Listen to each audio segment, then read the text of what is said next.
ایک سورہ فاتحہ ان مومن و مومنات کے لیے جنہوں نے عزاداری کے لیے اپنی جانوں کا نذرانہ دیا۔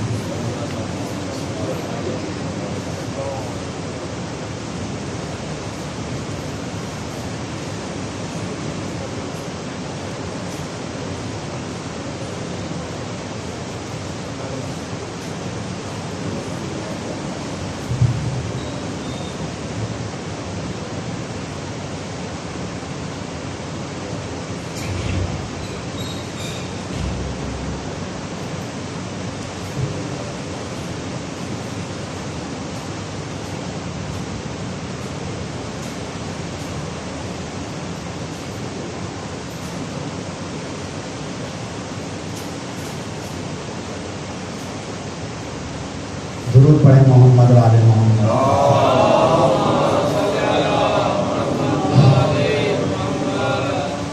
ما شاء اللہ لا حول ولا قوۃ الا باللہ العلی العظیم۔ بسم اللہ الرحمن الرحیم۔ الحمد للہ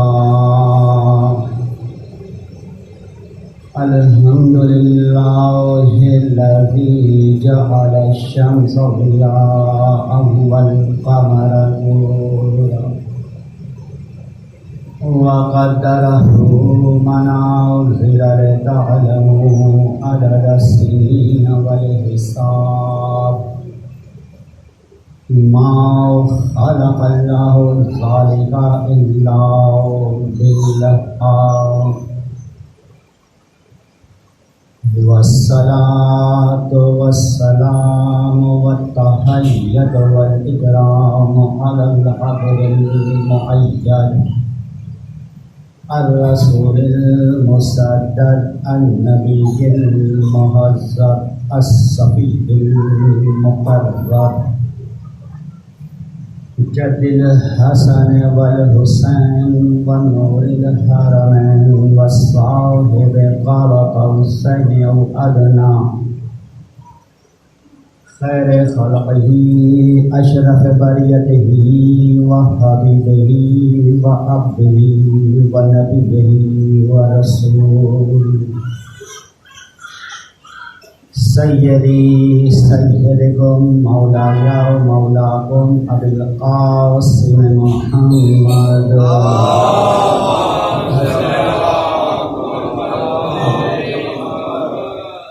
والصلاة والسلام والتحیۃ والاکرام علی امیر المومنین امام المتقین ابی الحسن علی ابن ابی طالب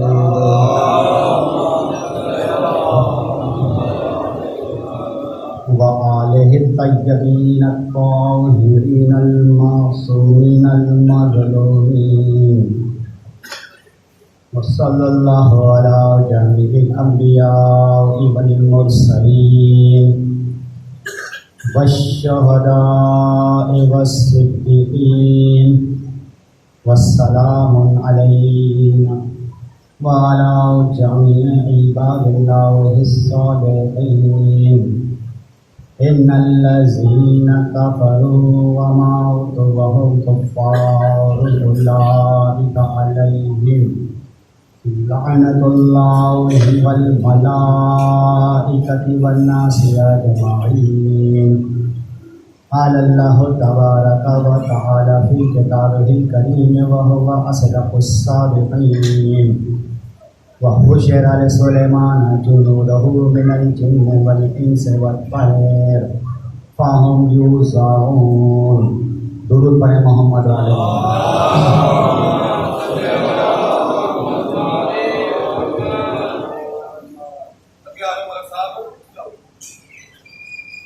ہر ہم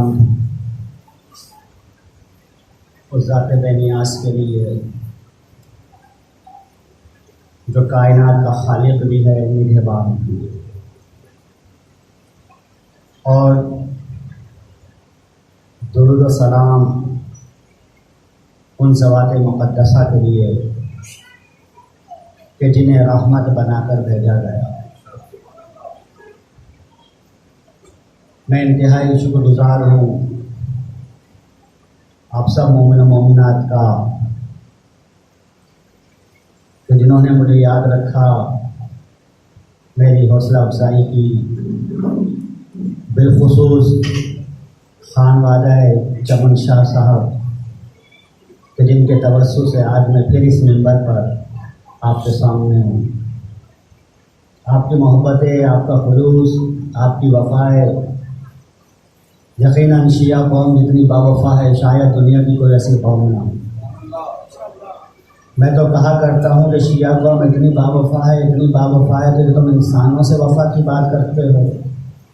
شیعہ قوم تو اتنی باوفا ہے، اتنی باوفا ہے کہ 1400 سال پہلے ایک گھوڑا تھا جو میرے حسین کو مقتل میں لے گیا۔ ایک سواری تھی جس نے میرے حسین کے ساتھ وفا کی تھی۔ آج اس قوم کا تو عالم یہ ہے کہ اس سواری کی شکل بنا کر اسے چومنا عبادت سمجھے۔ اس وفا کا کیا کہنا کہ شیعہ قوم کی وفاداری، شیعہ قوم کا خلوص۔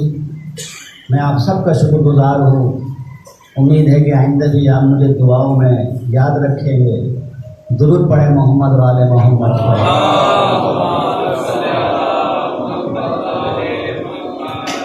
ابھی جو آیت تلاوت کی ہے سورہ نمل کی 7ویں آیت ہے۔ سورہ نمل موجودہ کتابی ترتیب کے اعتبار سے قرآن مجید کا 27واں سورہ ہے۔ نمل عربی میں چیونٹی کو کہتے ہیں اور قرآن مجید کا یہ واحد سورہ ہے جس میں 2 بار بسم اللہ الرحمن الرحیم آیا ہے۔ ایک شروع میں آیا ہے جو ہر سورے کے شروع میں آیا ہے سوائے سورہ توبہ، اور ایک درمیان میں آیا ہے اس وقت کہ جب سلیمان علیہ السلام ملکہ بلقیس کو خط لکھتے ہیں تو وہ کہاں سے لکھتے ہیں کہ بسم اللہ الرحمن الرحیم۔ معلوم یہ ہوا کہ قرآن مجید میں 2 طرح کی آیتیں ہیں۔ ایک وہ آیتیں ہیں جو صرف مصطفیٰ پر نازل ہوئی، اور ایک وہ آیتیں ہیں جو مصطفیٰ سے پہلے بھی نازل ہوئی۔ اسی لیے جب میرے مولا نے کہا تھا تو کچھ اور نہیں کہا تھا، یہی کہا تھا کہ میں وہ نقطہ ہوں جو بے کے نیچے ہوا کرتا ہے، مجھے مصطفیٰ سے منسلک مت سمجھنا، میں تو پچھلے انبیاء کے ساتھ بھی وابستہ ہوں۔ درود پڑھیں محمد و آل محمد۔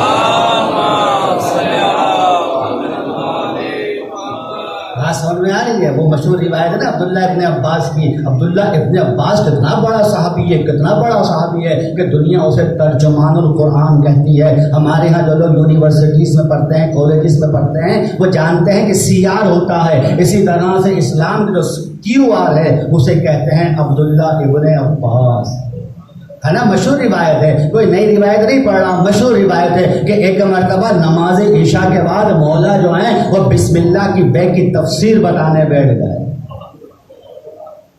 پھر کیا ہوا؟ بعد بڑھتے بڑھتے سورہ فاتحہ تک مولا نے مختصر کیا، سورہ فاتحہ تک پہنچ گئی۔ جب نماز فجر کا وقت آیا تو عبداللہ ابن عباس رضوان اللہ علیہ نے ہاتھوں کو چھوڑ دیا تھا، کہا تھا مولا کتنا اچھا ہوتا یہ رات طویل ہوتی، آپ تفسیر بیان کرتے رہتے، میں تفسیر سنتا رہتا۔ تو میرے مولا نے کہا تھا ابن عباس یہ رات اگر 70,000 سال کے برابر بھی ہوتی تو رات تو ختم ہو سکتی تھی مگر میری تفسیر ختم نہ ہوتی۔ سنا تھا نا کہ جب یہودیوں کے بارے میں کہا گیا تھا یہ یہودی علماء جو ہیں وہ تورات کی اتنی تفسیر کرتے ہیں کہ 70,000 اونٹوں پر جائے، تو میرے مولا نے کہا تھا ان سے کہہ دو میں بسم اللہ الرحمن الرحیم سے لے کر سورہ فاتحہ کی اتنی تفسیر کر دوں کہ 70,000 زیادہ اونٹوں پر جائے۔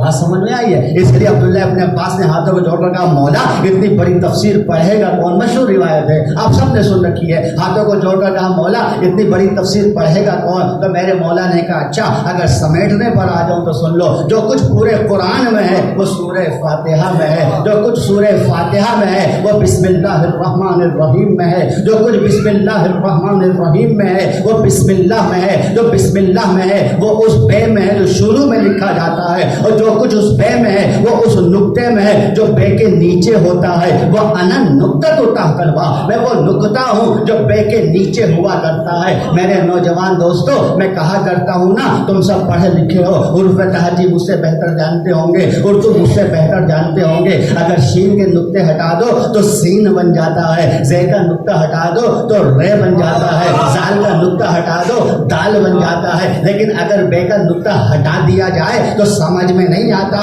یہ بے ہے، یہ تے ہے، یہ سے ہے. میرے مولا نے بتایا میرے بغیر تم قرآن کی ابتدا نہیں سمجھ سکتے، پورا قرآن کافی کیسے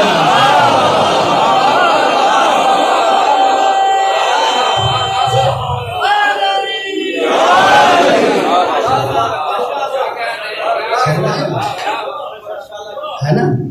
نہیں، میں ہاتھوں کو جوڑ کر ایک جملہ اور آگے بڑھتے کہوں گا، ہاتھ جوڑ کر کہوں گا تم کہتے ہو قرآن کافی ہے، میں کہتا ہوں قرآن کافی ہوتا تو مباہلہ نہ ہوتا.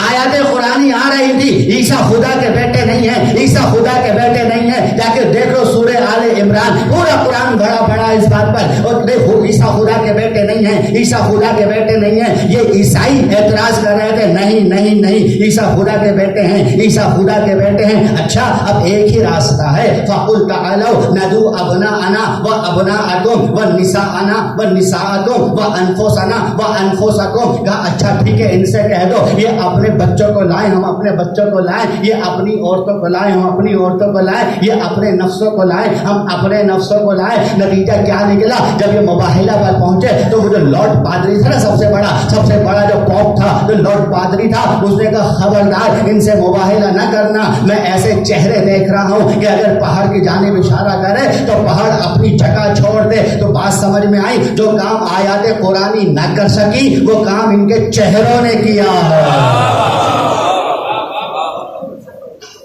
میں آ رہی ہے.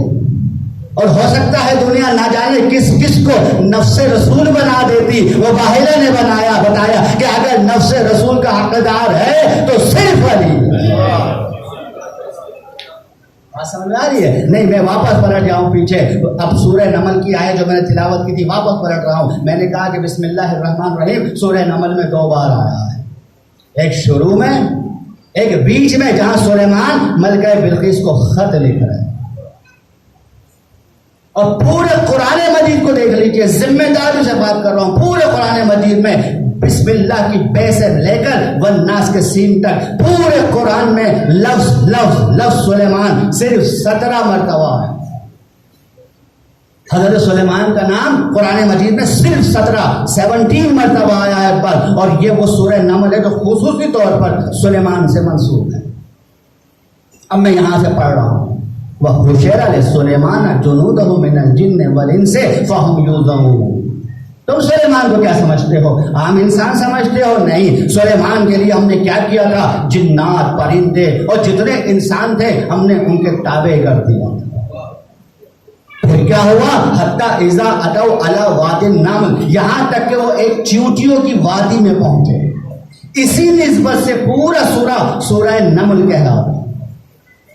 پھر وہ چونٹیوں کی وادی میں پہنچے، پھر کیا ہوا؟ ادھر وادی میں پہنچے، قال نملہ، وہ جو چونٹی تھی نا وہ کیا کہنے لگی اپنے ساتھیوں سے کہ کیا کرو، اپنی بلوں میں چلے جاؤ. کیوں؟ ایسا نہ ہو کہ سلیمان کا لشکر تمہیں رون دے، وَهُمْ لَا يَشْعُرُونَ، اور انہیں اس کا شعور تک نہ ہو. جب چیونٹی نے یہ کہا اپنے ساتھیوں سے تو قرآن کیا کہتا ہے؟ فَتَبَسَّمَ ضَاحِكًا مِنْ قَوْلِهَا، کہ ایک مرتبہ سلیمان نے چیونٹی کی آواز کو سنا، اس کو سمجھا اور مسکرا دیا. میں یہاں رک رہا ہوں. سلیمان نے چیونٹی کی آواز کو سنا اور مسکرا دیا اس کی بات کو سن کر. آپ میں سے جتنے بھی یہاں بیٹھے ہوئے ہیں بڑی ذمہ داری سے بول رہا ہوں، کوئی ہے جو کہے میں نے چیونٹی کی آواز کو سنا ہے؟ سلیمان نے 3 میل کی مسافت سے سنی آواز. تفسیر جا کے دیکھ لینا، میں تفسیر میں نہیں آنا رہتا چونکہ مجھے آگے بڑھنا ہے. آپ دیکھیں جا کے دیکھ لینا ساری تفاسیر. 3 میل کی مسافت سے سلیمان اس چیونٹی کی آواز کو سنتے ہیں جسے تم نہیں سن سکتے. اچھا اس چونٹی کو لو کان کے قریب لے جاؤ اور اس کو مسل دو. جب کوئی چیز مر رہی ہوتی ہے نا, کوئی جاندار مر رہا ہوتا ہے تو وہ اپنی طاقت کے مطابق شور ضرور مچاتا ہے. چونٹی کو لو کان کے قریب لے جاؤ, اسے مسلو. پھر کوئی نوجوان مجھ سے کہے کہ ہاں میں نے آواز سنا ہے, پھر بھی کوئی کہہ دے. کوئی ہے جو یہ کہے میں نے چونٹی کی آواز کو سنا ہے, کان کے قریب لے جائیے, جدید ترین ساؤنڈ سسٹم کر دیجیے. کوئی کہہ دے میں نے چونٹی کی آواز کو سنا ہے. سلیمان کہہ رہے ہیں میں نے 3 میل کی مسافت سے چونٹی کی آواز کو سنا. تو قرآن بتانا چاہتا ہے خبردار نبیوں کو اپنے جیسا نہ سمجھنا. تم چونٹی کی آواز چونٹی کو قریب رکھ کر بھی نہیں سن سکتے. سلیمان 3 میل سے سن رہا. تو جب سلیمان 3 میل سے چونٹی کی آواز کو سن سکتے ہیں, تو اگر ہم یہاں سے یا رسول اللہ السلام علیکم یا رسول اللہ کہیں تو کیا مدینے میں فخر سلیمان ہماری آواز نہیں سن سکتا؟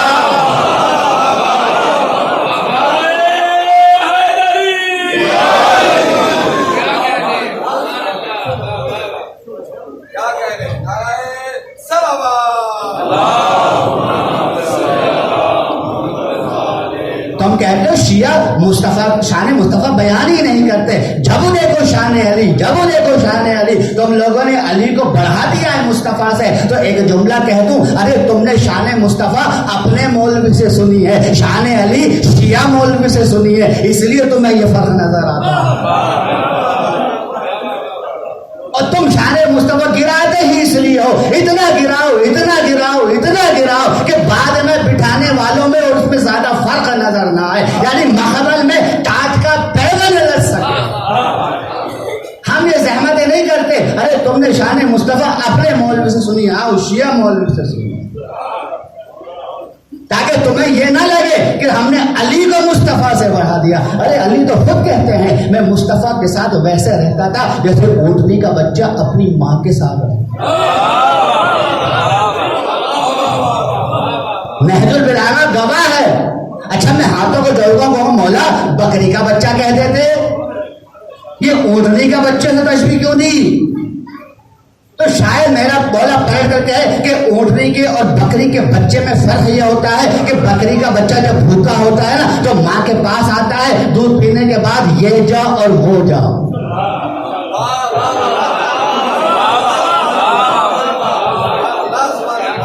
اونٹنی کا بچہ اونٹنی اپنی ماں کا دودھ پیتا ہے, بھاگتا نہیں ہے, ماں کے ساتھ ساتھ رہتا ہے. بات سمجھ میں اس لیے کہا میں اس طرح رہا جس طرح اونٹنی کا بچہ رہتا ہے. یہ مذہب نے ہم نے شان علی کو بڑھا دیا ہے نا, شان مصطفیٰ بھی سنتے گا. یہ اختلاف کہاں ہوا؟ جب تم نے سیرت النبی لکھنی شروع کر دی. میں کہا کرتا ہوں نا کہ سیرت النبی لکھنے سے پہلے تو طے کرو وہ نبی کب سے ہے.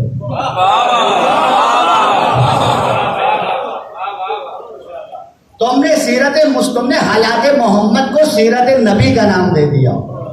ارے جب کسی چیز پر بحث ہوتی ہے نا تو بنیاد سے ہوتی ہے. میں بات کروں یہاں سے وہاں تک, بتاؤ عقل مند کون ہے؟ سب ہاتھ اٹھا لیں گے.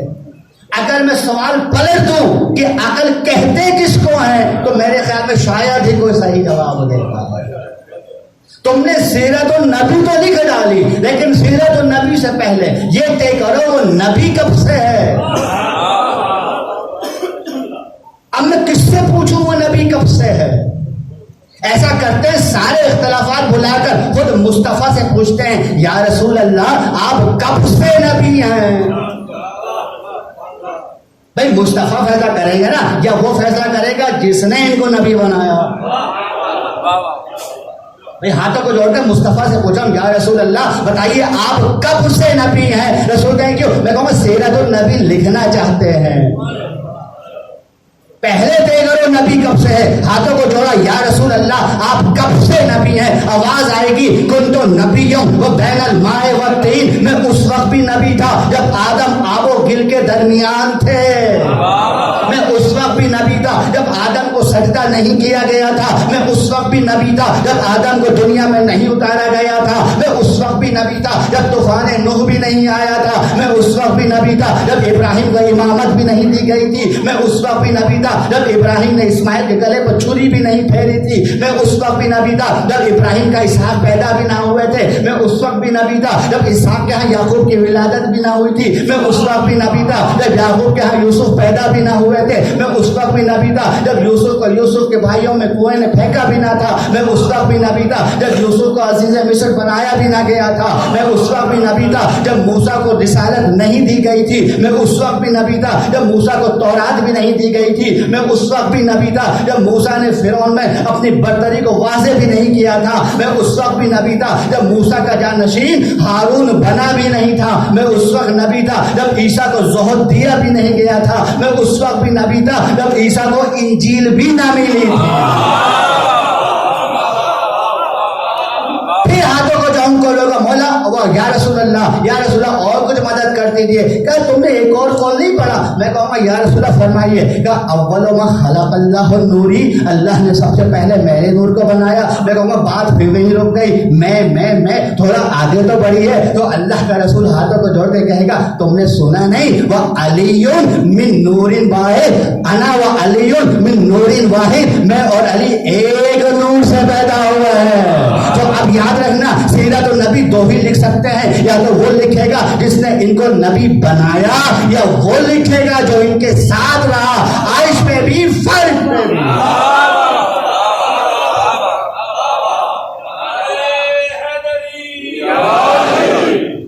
کون رہا فرش پر؟ خود اللہ کے رسول نے کہا انا والی من نور واحد۔ تو اب سیرت النبی لکھنے کا حق صرف دو ہی شخصیات، دو ہی ذات کو ہے، کس کو؟ جس نے ان کو نبی بنایا یا جو ان کے ساتھ رہا۔ تو اچھا جس نے ان کو نبی بنایا اسے خدا کہتے ہیں، اور جس نے جو ان کے ساتھ عرش اور فرش پر ساتھ رہا اس کو علی کہتے ہیں۔ تو اب اگر سیرت النبی لکھنی ہے تو یا تو اللہ سے لینا ہوگی یا علی سے لینا ہوگی۔ اچھا اللہ بیان کرے گا کہاں؟ علی بیان کرے گا تو کہاں؟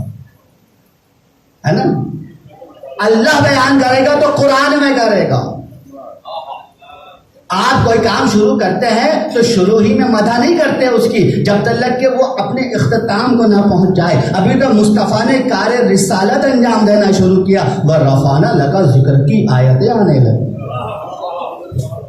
تو یا تو اللہ بیان کرے گا یا علی بیان کرے گا۔ اللہ بیان کرے گا تو قرآن میں کرے گا، علی بیان کرے گا تو نہج البلاغہ میں کرے گا۔ ایک طرف قرآن رکھو، ایک طرف نہج البلاغہ رکھو، جب تک ان دونوں کتابوں سے استفادہ نہیں کرو گے سیرت النبی مکمل ہو ہی نہیں سکتے۔ درود پڑھے محمد و آل محمد۔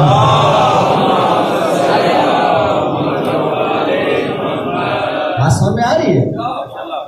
اس لیے جب اللہ کے رسول نے جبریل سے پوچھا تھا، ہماری تفسیر نعیمی ہے، جبریل سے پوچھا تھا جبریل تیری عمر کتنی ہے؟ سنا ہے نا تفسیر نعیمی کی روایت ہے، یہ تفسیر نعیمی ہمارے مسلک کی نہیں ہے۔ تو جبریل کہتے ہیں یا رسول اللہ آپ کو معلوم ہے میں کب سے ہوں؟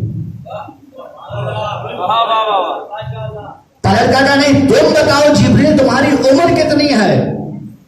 تو پتہ ہے جبریل کیا کہتے ہیں؟ جبریل کہتے ہیں یا رسول اللہ اگر آپ میرے منہ سے سننا چاہتے ہیں تو سنیے، ایک ستارہ ہے جو ہر 70,000 سال کے بعد طلوع ہوتا ہے، میں اس ستارے کو 72,000 مرتبہ طلوع ہوتے دیکھتا ہوں۔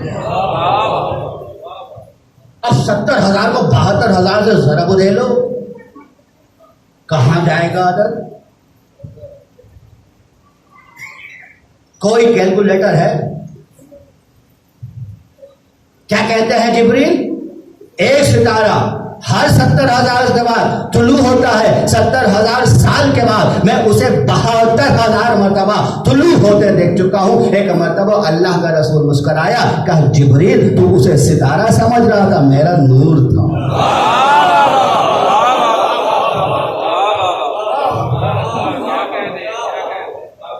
اب میں اس کو کیسے اپنے جیسا کہہ دوں؟ کہ نہیں وہ ہمارے جیسا۔ بھائی کیسے ہمارے جیسا؟ ہم بھی کھاتے ہیں وہ بھی کھاتا ہے، ہم بھی چلتے ہیں، وہ بھی چلتا ہے، ہماری بھی دو آنکھیں، اس کی بھی دو آنکھیں نبی کی، ہمارے بھی دو کان، نبی کے بھی دو کان، ہماری بھی ایک ناک، نبی کی بھی ایک ناک، تو نبی اور ہم ایک ہی جیسے ہو گئے، ہے نا؟ نبی اور ہم ایک جیسے. اچھا مجھے نہیں پتا، میں کوئی علمی گفتگو نہیں کر رہا، چھوڑ دی. ایک فقہی مسئلہ بھی بیان کر، اسے زہار کہتے ہیں. زوئیں ہے الف اور رے، اسے کہتے ہیں زہار. زہار کیا ہے یہ سمجھ لیجیے. اگر کوئی شخص یہ کہے کہ بیوی تیری بھی دو آنکھیں، ماں تیری بھی دو آنکھیں، بیوی تو بھی کھاتی ہے، ماں تو بھی کھاتی ہے، بیوی تو بھی چلتی ہے، ماں تو بھی چلتی ہے، بیوی تو بھی عورت ہے، ماں تو بھی عورت ہے، بیوی جیسے تیری پشت ہے، ماں ویسے تیری پشت ہے. جائیے تمام مکاتب فکر کے علماء سے پوچھ لیجئے، فقہ حنفی، فقہ شافعی، فقہ مالکی، اہل حدیث، فقہ حنفی کی دو شاخیں، دیوبندی بریلوی، فقہ جعفریہ، تمام مکاتب فکر کے علماء سے پوچھ لیجئے. عالم اسلام کا متفقہ نظریہ، خبردار بیوی کو ماں کی طرح نہ کہنا.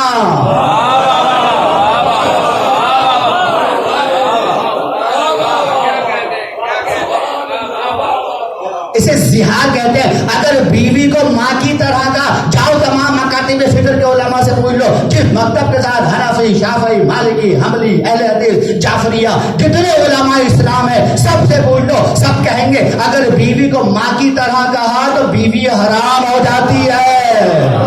تو اگر بیوی کو ماں کی طرح کہا تو بیوی حرام، نبی کو اپنی طرح کہا تو جنت حرام ہو جاتی ہے.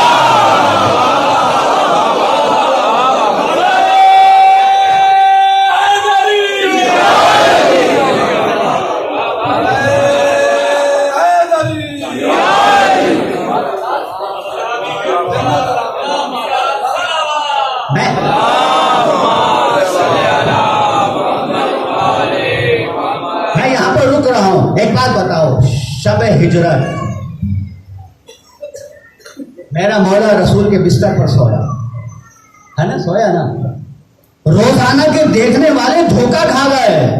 کون سو رہا ہے؟ مصطفیٰ سو رہے ہیں یا مرتضیٰ سو رہے ہیں؟ جو روزانہ کے دیکھنے والے تھے، صبح شام کے دیکھنے والے تھے، وہ دھوکہ کھا گئے. جو اپنے آپ کو رئیسان مکہ کہتے تھے، اپنے آپ کو باشعور کہتے تھے، اپنے آپ کو عقل مند کہتے تھے، اپنے آپ کو پڑھا لکھا کہتے تھے، وہ صبح تک دھوکے میں رہے. کون سو رہا ہے؟ مصطفیٰ سو رہے ہیں یا مرتضیٰ سو رہے ہیں؟ جب صبح آئے چادر ہٹائی، کہا یہ مصطفیٰ نہیں مرتضیٰ ہیں. معلوم یہ ہوا کہ علی نبی جیسے تھے. تو جب علی نے نبی جیسے ہوتے ہوئے یہ دعویٰ نہیں کیا میں نبی جیسا ہوں، تو عربوں کو کس نے اختیار؟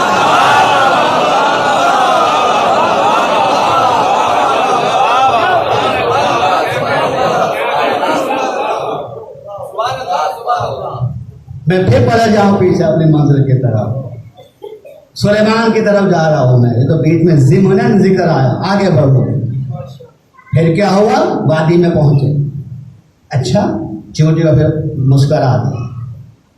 فتبسم ضاحکا من قولها، سنا دیے. قال ربی اوزعنی ان اشکر نعمتک التی انعمت علی وعلی والدی وان اعمل صالحا وانت ارضاہ وادخلنی برحمتک فی عبادک الصالحین. اور اگلی آیت واتفقت الطیر.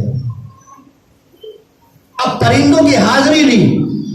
ظاہر بات ہے جا رہے ہیں پرندے اوپر سر پر ہیں، جا رہے ہیں. ایک مرتبہ جب سر کے اوپر دیکھا واتفقت الطیر فقال ما لی لا اری الہدہد، کیا بات ہے میں ہدہد کو نہیں دیکھ رہا.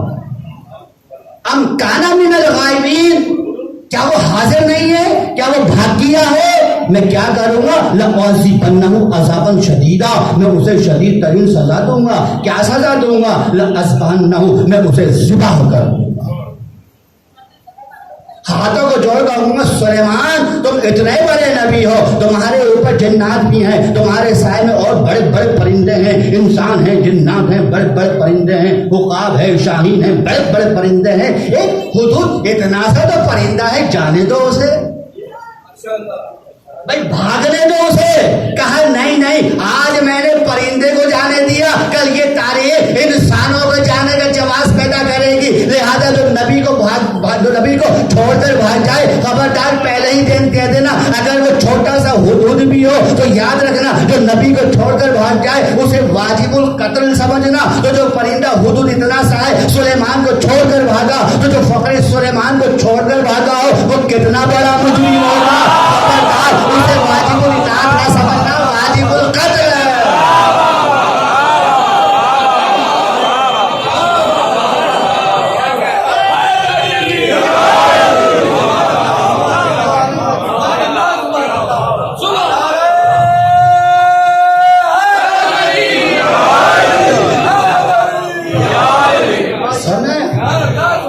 یاد ہے نا احد کا معرکہ، سب بھاگ گئے، سب بھاگ گئے، علی رہ گئے. پلٹ کر مصطفیٰ نے کہا علی سب بھاگ گئے تم کیوں نہیں بھاگے؟ تو میرا مولا، تاریخ کے روایت ہے، میرا جملہ نہیں ہے، تاریخ کا. تاریخ کہتی ہے ایک مرتبہ میرے مولا نے کہا یا رسول اللہ میں مومن ہو کر کافر بن جاتا. کم از کم میرے مولا نے بتا دیا تم اسے پہلا خلیفہ سمجھو یا چوتھا خلیفہ سمجھو. میرے مولا نے بتا دیا کہ جو آج احد کے دن بھاگا ہے اسے مومن نہ سمجھنا.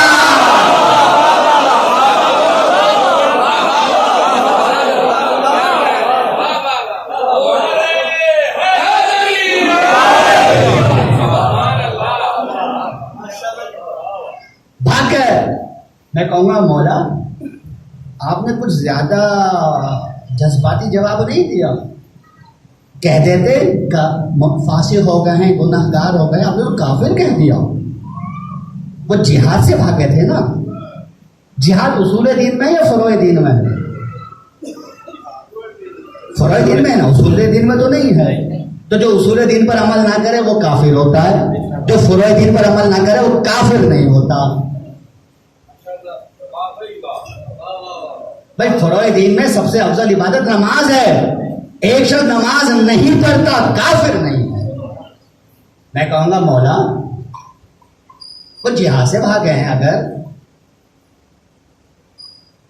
تو آپ نے فاسق کا لفظ استعمال کیا ہوتا، گناہ گار کا. یہ آپ نے کیوں کہا کہ میں مومن ہو کر کافر ہو جاتا؟ جہاد تو فروع دین میں ہے نا، جو فروع دین پر عمل نہ کرے وہ کافر نہیں ہوتا. ہاں اصول دین توحید نبوت قیامت. تو میرے مولا نے بتلا دیا کہ وہ جہاد سے نہیں بھاگ رہے تھے، وہ محمد سے بھاگ رہے تھے.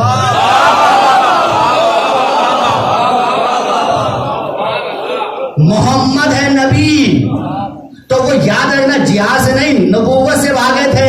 تو آپ سمجھ میں آیا؟ یہی وجہ ہے کہ جب جبریل بھی اور شیطان بھی دونوں صدائے بلند کر رہے تھے میدان میں، اور جبریل کہہ رہے تھے محمد مارے نہیں گئے، شیطان کہہ رہا تھا محمد مارا گیا. تو جس شیطان نے کہا محمد مارا گیا اور جس جبریل نے کہا کہ محمد مارے نہیں گئے، دونوں کی آوازوں میں یہی تو فرق تھا. جو شیطان کی آواز سے مانوس تھا وہ بھاگ گیا، جبریل کی آواز.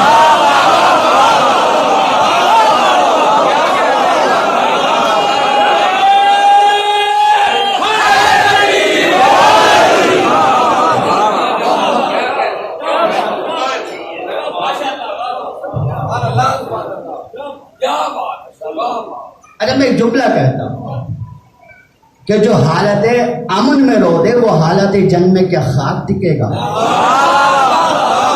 غار امن کا مقام تھا، یاد ہے نا؟ درود پڑھے محمد علیہ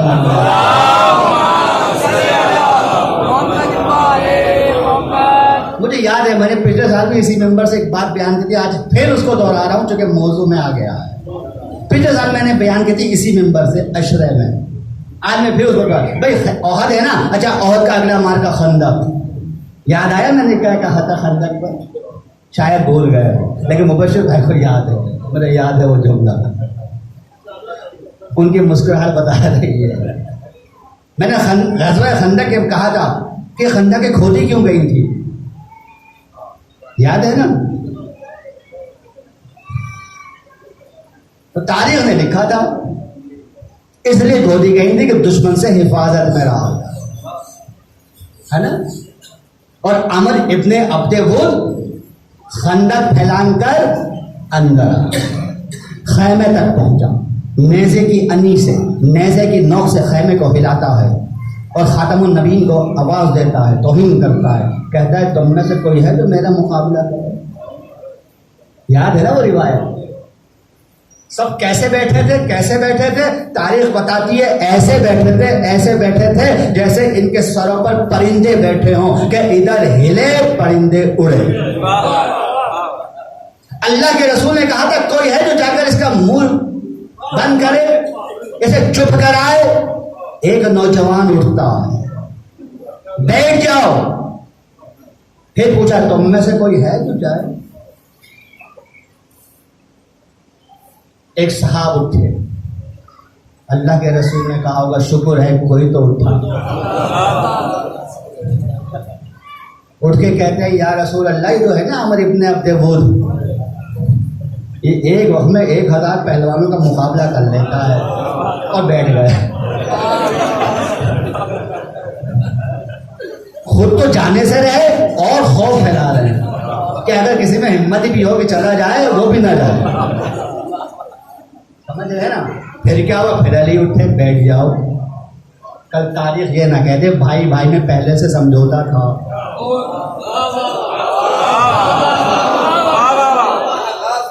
کوئی یہ نہ کہہ دے ہم بوڑھے تھے اٹھنے میں دیر لگتی ورنہ ہم سے زیادہ جان نثار کون تھا۔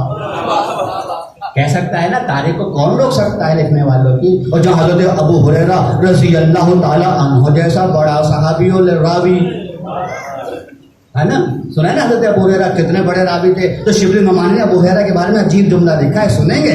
اب چلیے میں موضوع ہے، سن لیجیے۔ حضرت ابو ہریرہ رضی اللہ تعالی عنہ کا شبلی نعمانی بڑی مشہور شخصیت ہے، آپ کی سیرت النبی بڑی مشہور لکھی انہوں نے۔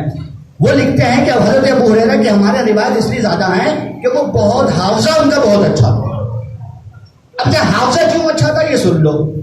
شبلی نعمانی لکھ رہے ہیں کہ حضرت ابو ہریرہ رضی اللہ تعالی عنہ کا حافظہ اس لیے اچھا تھا کہ وہ جو ایک مرتبہ ایک صفہ تھا نا چبوترا، کچھ اصحاب وہاں بیٹھے رہتے تھے مستقل۔ ایک مرتبہ ایک صحابی جو ہے وہ اللہ کے رسول کے لیے دودھ لایا ایک پیالے میں، رسول اللہ نے تھوڑا سا دودھ پیا، باقی کا ابو ہریرہ قریب آؤ، سنیے گا سیرت النبی میں شبلی نعمانی لکھ رہے ہیں کہ ابو ہریرہ سے سب سے زیادہ روایت نقل کرنے کی وجہ کیا ہے؟ کہ قریب آؤ، قریب گئے، کہ ابو ہریرہ دیکھو میں نے دودھ پی لیا ہے، باقی دودھ تم پی لو۔ وہ کہتے ہیں یہ جھوٹے دودھ کی تاثیر تھی کہ ابو ہریرہ کا حافظہ اتنا اچھا ہو گیا کہ سب سے زیادہ احادیث ہمارے انہی سے ہیں۔ میں کہوں گا جس نے جھوٹا دودھ پیا اس کی تو اتنی تاثیر، جس نے زبان چوسی ہو۔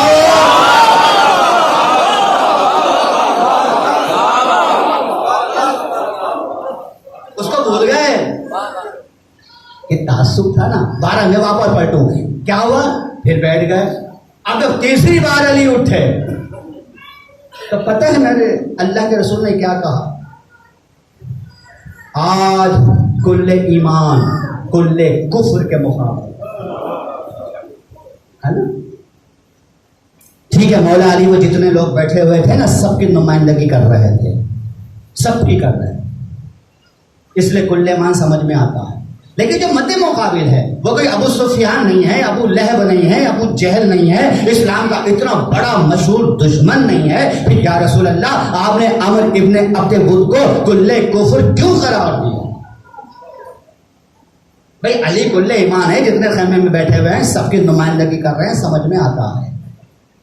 لیکن وہ جو عمر ابن عبد ود ہے وہ کل کفر کیوں بن گیا؟ تو شاید اللہ کا رسول پلٹ کر کہے کہ علی کل ایمان ہے، اب علی سے جو بھی ٹکرائے گا اسے کل کفر ہی سمجھنا۔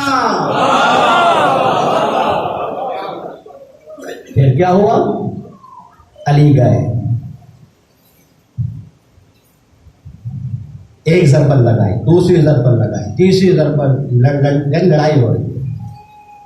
کہتے ہیں روایت بتاتی کہ 72 مرتبہ جب یہ ہوا اور اب علی پہنچنے والے تھے، اس کی گردن کو 2 ٹکڑے کر دیا، اس کے جسم کے 2 ٹکڑے کر دیا۔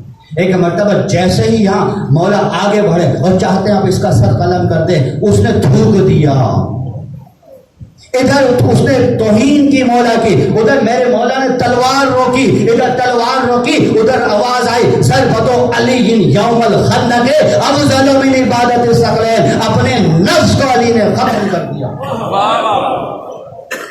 کہ جس تکبر کے تحت شیطان نکالا گیا تھا، علی نے اس وقت تلوار روکی جب اس نے،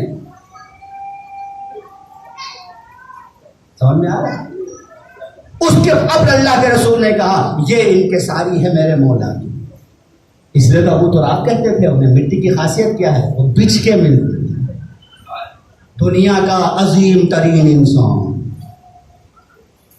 سب سے خندہ پیشانی سے ملتا ہے نا.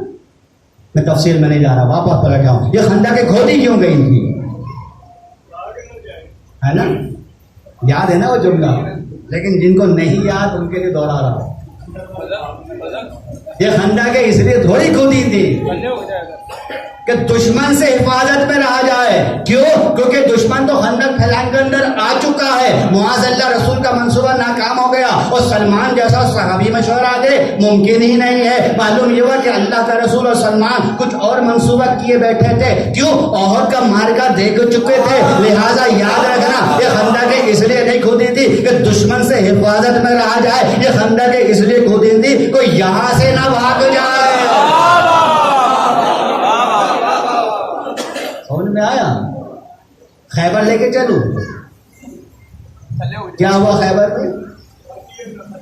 کل علم اس کو دوں گا جو غیر فرار ہوگا، کرار ہوگا، اللہ اور نبی کو دوست رکھتا ہوگا، اللہ اور نبی بھی اس کو دوست رکھتے ہوں گے. میرے نوجوان دوستوں ایک بات بتاؤ، اگر میں یہ کہوں کہ چمن بھائی پی ایچ ڈی ہیں، یہاں انہوں خصوصی طور پر بلاؤں اور کہوں دیکھو چمن بھائی پی ایچ ڈی ہیں، تو اس کا مطلب کیا ہوگا کہ یہاں جتنے بیٹھے ہیں نا اس میں کوئی پی ایچ ڈی نہیں ہے. یہی مطلب ہوگا نا.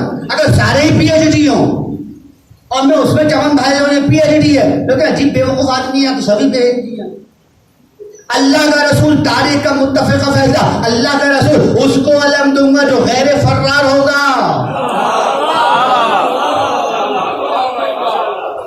بتایا جتنے بیٹھے ہیں سب کے سب فراری ہیں، کراری کوئی نہیں ہے. اچھا، اور شرط کیا ہے؟ اللہ اور نبی کو دوست رکھتا ہوگا. سبھی دعوے دار تھے، کہا نہیں اللہ اور نبی بھی اس کو دوست رکھتا ہوگا. الگ کر دیا ان کو. اب لوگ مطمئن ہیں کہ آج علی تو ہے ہی نہیں. علی ہے کہاں؟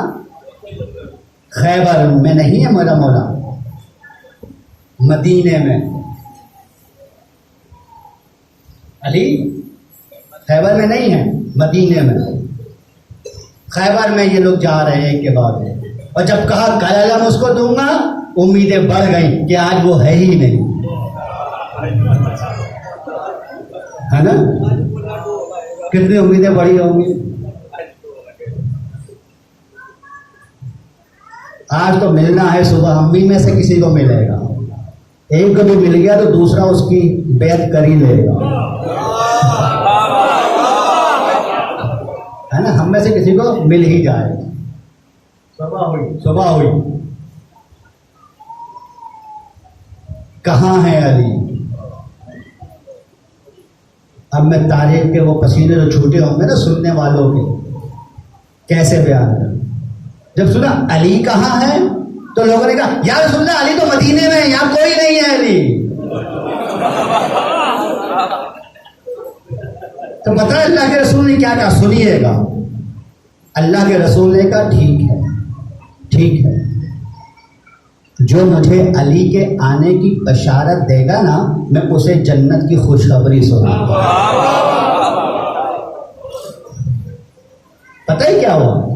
سب دوڑتے ہوئے شاہراہ پر بیٹھ گئے. اس فن پہ تو پہلے ہی سے ماہر تھے. سب بھاگتے ہوئے سڑک پر بیٹھ گئے. سب دیکھ رہے ہیں راستے کو، ریگستان کو، کہ یہاں سے مسافر کوئی آتا نظر آئے تو سب سے پہلے ہم جا کر اللہ کے رسول کو بتائیں. ادھر سب نظریں ریگستان پر ہیں، ادھر سے سلمان آ کر کہتے ہیں آ جاؤ آ جاؤ علی آ گئے.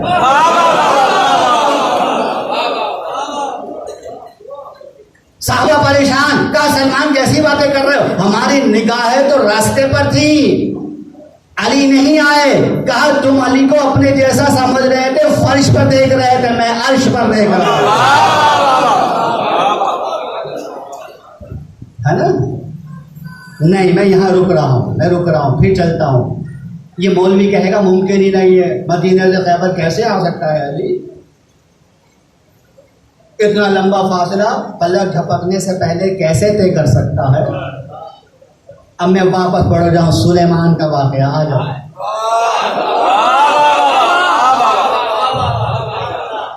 پہنچ گیا سورہ نمل۔ اب حدود آیا، حدود آتے کہتا ہے رکو رکو مجھے قتل نہیں کرنا، جواز پیدا کر رہا ہوں۔ حدود نے جواز پیدا کیا، کیا خبر لایا؟ تو خاص خبر ہے تو بتا، ورنہ قتل کے لیے تیار ہو جا۔ وہ نے کہا نہیں یہ اللہ کے رسول میں خبر لے کے آیا ہوں۔ کیا خبر لے کے؟ کیا ایک سبا علاقہ ہے، وہاں ایک ملکہ حکومت کرتی ہے اس طرح سے۔ کہا اچھا ملکہ سبا کی خبر لے کے آیا ہے تو؟ اب سلیمان نے اپنے جو پاس بیٹھنے والے تھے جنات اور انسان سب سے خطاب کر کر کہا یا ایھا الملاؤ ایکم یاتینی باشیاء قبل ان یاتونی مسلمین، تم میں سے کون ایسا ہے جو ملکہ بلقیس کے تخت کو میرے سامنے پیش کر؟ قال عفریت من الجن، ایک عفریت تھا جو جنوں میں سے تھا، اس نے کہا سلیمان ان تقوم من مقامک، اس سے پہلے کہ تم اپنی جگہ سے اٹھو میں ملکہ بلقیس کے تخت کو تمہارے سامنے پیش کر سکتا ہوں۔ قال الذی عنده علم من الکتاب، ایک انسان تھا، ایک شخص تھا جو وہاں موجود تھا جس کے پاس تورات کا تھوڑا سا علم تھا، اس نے کیا کہا ایتدا الیک الطرف، اس سے پہلے کہ پلک جھپکے میں ملکہ بلقیس کے تخت کو تمہارے سامنے پیش کروں۔ یہ ملکہ بلقیس کا تخت ہے، یہ سلیمان کا تخت ہے۔ پتہ ہے کتنا فاصلہ ہے؟ تاریخ میں اختلاف ہے لیکن ایک اندازے کے مطابق 1500 میل کا فاصلہ ہے، 1500 میل کا فاصلہ۔ یہ ملکہ بلقیس کا تخت ہے، یہ سلیمان کا تخت ہے۔ سلیمان کہتے ہیں کون ہے جو جا کر ملکہ بلقیس کے تخت کو میرے سامنے پیش کر سکے؟ قرآن نے کہا کہ انسان تھا، تورات کا علم رکھتا تھا، اس نے کہا اس سے پہلے کہ پلک جھپکے میں ملکہ بلقیس کے تخت کو تمہارے سامنے پیش کر دوں گا۔ فلما رآہ مستقرا، ابھی اتنا کہنا ہی تھا کہ ملکہ بلقیس کے تخت کو سلیمان نے سامنے پایا۔ تو جس کے پاس تھوڑا سا علم ہو وہ پلک جھپکنے سے پہلے 1500 میل کا فاصلہ طے کر سکتا ہے۔ ارے قرآن کافی سمجھنے والوں، جو پیدا ہوتا ہی کہے قرآن سناؤ، زبور سناؤ، انجیل سناؤ، اگر وہ خیبر کے لے 70-80 میل کا فاصلہ طے کر لے تو تمہیں حیرت کس بات پر ہے؟ قرآن پر ایمان ہے کہ نہیں؟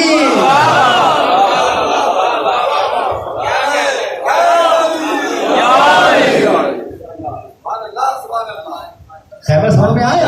اچھا خیبر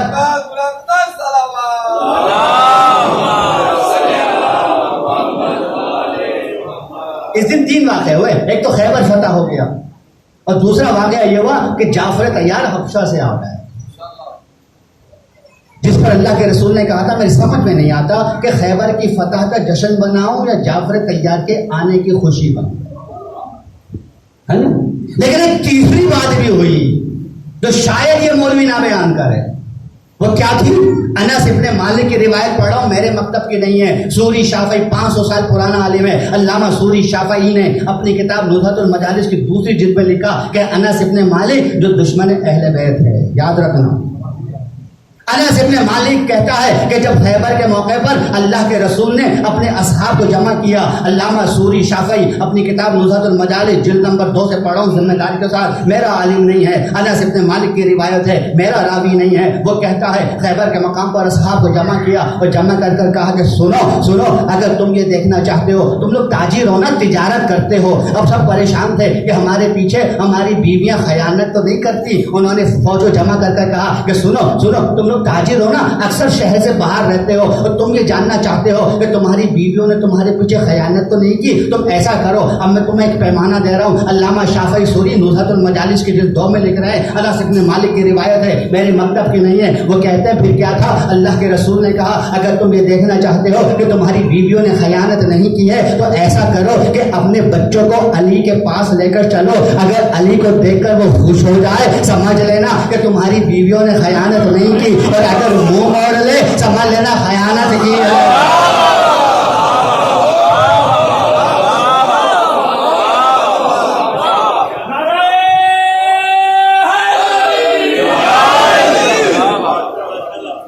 علامہ سوری شافعی نزہت المجالس میں لکھتے ہیں خیبر کے بعد پھر کیا ہوا، لوگ شاہراہوں پر کھڑے ہو جاتے تھے، تجارت کر کے آئے، سامان ہوا، پھر اپنے بچوں کو لیا، گودی میں لیا، کھڑے ہو گئے، علی کو دیکھ رہے آ رہے ہیں، جب علی گزرتے تھے بچے سے کہتے تھے دیکھو وہ علی ابن ابی طالب جا رہے ہیں، اگر بچہ دیکھ کر خوش ہوتا تھا نا، گھر جاتے تھے، بیوی کو شاپنگ بھی کراتے تھے، بچے کو ٹافیاں بھی دلواتے تھے.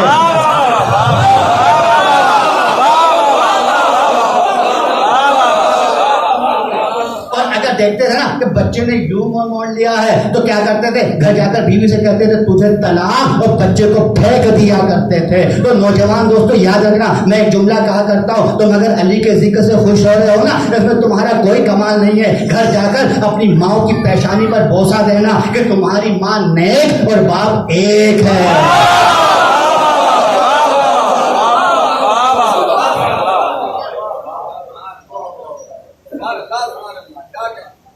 بس میں مجلس سمیٹ رہا ہوں. ظاہر بات ہے عشرے کی تھکاوٹ، ویسے بھی کافی وقت ہو گیا، تو پھر میرے بات یہی پڑھیں گے. آپ قیامت کا انتظار کرتے ہیں. درود پڑھے محمد والے محمد.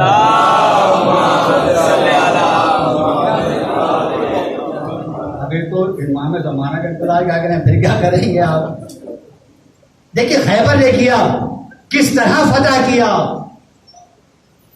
انجام کیا چھپے گا جب آغاز کھل گیا. لشکر میں کون کتنا ہے جانباز کھل گیا.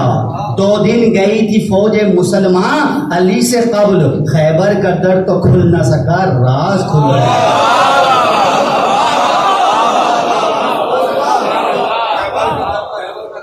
خیبر کا در تو کھل نہ سکا، راز کھل گیا. استاد قمر جلالوی کا کی ربائی ہے. استاد قمر جلالوی ایک بہت بڑا نام ہے اردو ادب. انجام کیا چھپے گا جب آغاز کھل گیا. لشکر میں کون کتنا ہے جانباز کھل گیا. 2 دن گئی تھی فوج مسلمان علی سے قبل، خیبر کا در تو کھل نہ سکا، راز کھل گیا. اور یہ ہمیں یاد ہے جب ہم چھوٹے تھے نا، ہماری امی ہمیں ربائی یاد کرا کے ممبر میں بٹھا دیتی تھی جب چھوٹے تھے کہ پتھر پہ علم دین کا گاڑھا کس نے. ہمیں ابھی بھی یاد ہے وہ پتھر پہ علم دین کا گاڑھا کس نے، مرحب سے بہادر کو پچھاڑا کس نے. اصحاب پیغمبر تو سبھی تھے موجود، بولو بولو در خیبر کو اکھاڑا.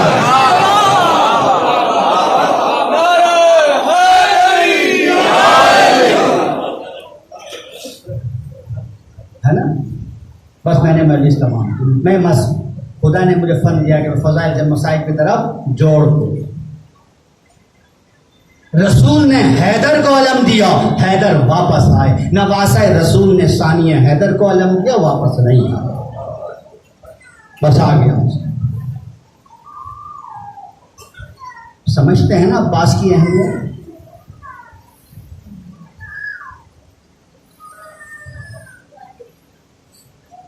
کہ ام البنین سے شادی کا مقصد ہی یہی تھا، اور یہ انہیں اپنی ماں سے محبت ملی تھی، جو محبت اہل بیت تھی نا، اپنی ماں سے ملی تھی عباس. ام البنین کا نام تھا فاطمہ. کیا نام تھا ام البنین کا؟ فاطمہ، حضرت عباس کی والدہ. جب شادی ہو کر آئے نا، اور جب مولا نے ام البنین کو آواز دی فاطمہ، تو پتہ ہی کیا ہوا؟ امام حسین رونے لگے.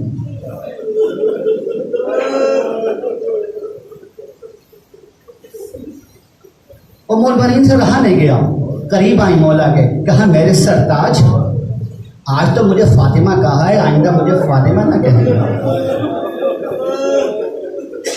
کیوں؟ کہا جب آپ نے فاطمہ کہا نا تو شاید شہزادے کو اپنی ماں یاد آ گئی. محبت سمجھ میں آئی، جسے آپ اردو میں کہتے ہیں سوتیلی ماں. کتنی محبت ہے، مجھے فاطمہ نہ کہا کرے. بس میں نے مجلس تمام. یاد ہے نا صبح عاشور 1 کے بعد 1 کرا. حبیب گئے، مسلم گئے، مسلم نے اوسجا گئے، مسلم نے اوسجا گئے، زہر قین گئے، حر گئے، پہلے اصحاب شہید۔ حسین کی اور رسول کی جنگی حکمت عملی میں یہی فرق تھا۔ امام حسین نے کربلا میں اپنے اصحاب کو آگے رکھا، اپنے خانوادے کو، اپنے خاندان کو پیچھے رکھا۔ رسول جنگوں میں خاندان کو آگے کرتے تھے، اصحاب کو پیچھے رکھتے۔ یہ دونوں میں فرق کیوں ہوا؟ پتہ ہے کیوں فرق ہوا؟ یہ نہیں کہ امام حسین نے اپنے نانا سے کوئی غلط روش اختیار کی، نہیں۔ مسئلہ یہ ہے کہ کربلا میں زندہ رہنا مرنے سے زیادہ مشکل ہے۔ سمجھ گئے ہو؟ کربلا میں مرنا آسان تھا، زندہ رہنا مشکل تھا۔ اب جب اصحاب شہید ہو گئے، عباس آئے، مولا اب تو مجھے لڑنے کی اجازت دے دی۔ کہ عباس ہم تمہیں لڑنے کی اجازت کیسے دے دیں؟ ہاں ایسا کرو، پانی لانے کا کوئی راستہ نکال سکتے ہو تو لے جاؤ، ایک مشکیزہ لے جاؤ۔ ایک مشکیزہ دیا، عباس دریا پہ گئے، پورے دریا پہ قبضہ کیا۔ فذکر آتش الحسین نہیں، وہ اطفال روایت بتاتی ہے ایک مرتبہ پورے دریا پہ قبضہ کیا، مشکیزہ بھرا اور چلو میں پانی لیا، اور کیا کہا؟ روایت بتاتی ہے فذکر آتش الحسین و اطفال ہی و رمم آمین جتے ہی۔ ایک مرتبہ چلو میں پانی لے کر حسین اور حسین کے بچوں کی پیاس کو یاد کیا اور واپس پانی دریا میں پھینکا۔ مشکیزہ بھرا، چلے خیام کے جانب کہ کسی طرح سے پانی خیام تک پہنچ جائے۔ چاروں طرف سے عباس کو گھیر لیا گیا ہے۔ ارے شمر کہتا ہے پانی خیام میں پہنچنا نہیں چاہیے، عمر سعد کہتا ہے عباس کو گھیر لو، پانی خیام میں نہیں پہنچنا چاہیے۔ چاروں طرف سے عباس پر حملہ ہوا، عباس کا ایک بازو قطع ہوا، عباس نے مشکیزہ دوسرے ہاتھ میں پکڑا، دوسرا بازو قطع ہوا، عباس نے مشکیزہ منہ میں دبایا، تیروں کی بارش ہوئی، ایک تیر مشکیزے پہ لگا، عباس کی ہمت جواب دے گئی۔ عباس جب گرا ہے سواری سے، آواز دی آقا۔ پتا ہے جب حسین نے عباس کی آواز کو سنا تو کیا کیا؟ ایک مرتبہ اپنی کمر پر ہاتھ رکھ دیا۔ روایت بتاتی ہے کہا الان ان کسر ظہری، عباس تیری شہادت سے میری کمر ٹوٹ گئی۔ حسین سمجھ میں آ رہا ہے؟ اصحاب کا غم اٹھایا، بھانجے بھتیجوں کے غم اٹھائے، بھائی کا غم اٹھایا، اور عباس جیسا بھائی کمر ٹوٹ گئی ہے۔ میرے نوجوان دوستوں بس میں نے مجلس تمام کی، یہ میرے حسین کے باطنی زخم ہیں۔ ظاہری زخم سنو گے کتنے تھے؟ ایک مرتبہ بعد میں کسی نے سجاد سے پوچھا تھا مولا روز عاشورہ آپ کے بابا کے جسم پر کتنے زخم تھے؟ ظاہری زخم کتنے تھے؟ پتا ہے کیا کہ سجاد نے ایک مرتبہ انگوٹھی کو اتارا، کہا اے شیخ جتنا بڑا اس انگوٹھی میں نگینا ہے نا، روز عاشورہ میرے بابا کے جسم پر اتنی جگہ بھی خالی نہ تھی کہ جس پر زخم نہ ہو۔